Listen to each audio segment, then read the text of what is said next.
totalement scandalisée par l'état dans lequel Paris est devenu depuis quelques années, Mathilde Seigner a poussé un violent coup de gueule contre Anne Hidalgo sur Instagram. Déjà détestée par bon nombre de Parisiens qui lui reprochent d'avoir fait grimper le taux de la taxe foncière de 13,5% à 20,5% en 2023, la maire de Paris a été violemment interpellée par la comédienne, choquée par la saleté de la capitale. Et sa sœur Emmanuelle Seigner est visiblement dans le même état. En story, Mathilde Seigner a ainsi partagé 2 photographies dans lesquelles on découvre les rues jonchées d'ordures et des poubelles ultra pleines. Que faites-vous Madame Hidalgo? Vous ne pouvez pas nous laisser comme ça. C'est inadmissible, écrit l'actrice du film Camping en légende. Accusée par certains mécontents d'avoir fait monter le taux d'endettement de la ville de 3,4 à 7,7 milliards d'euros de 2014 à 2021, l'ancienne conseillère régionale d'Île-de-France n'a pas répondu à Mathilde Seigner.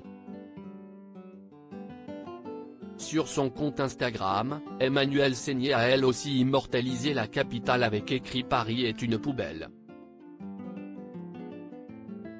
Paris Poubelle, le nouveau surnom de la capitale souvent taclé sur les réseaux sociaux, elle est régulièrement critiquée par Cyril Hanouna mais aussi plus récemment par Anthony Delon qui lui avait adressé un message cinglant en janvier dernier.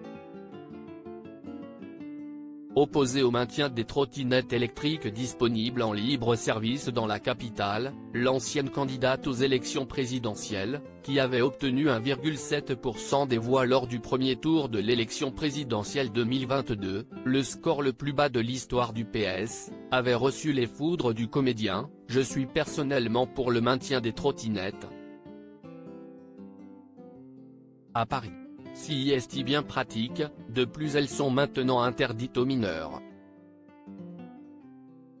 J'ai vu que la mairie de Paris avait lancé un ultimatum pour la gêne occasionnée.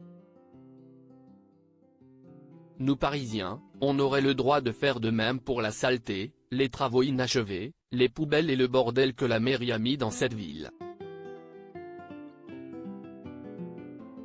Je pense qu'il faut tout reprendre à la base, l'éducation au respect, le respect de l'autre, le respect de son environnement, le respect de l'endroit où l'on vit, avait expliqué la maire PS de la capitale sur France Inter en 2019, juste après la publication d'un article de The Guardian qui décrivait Paris comme l'homme sale de l'Europe.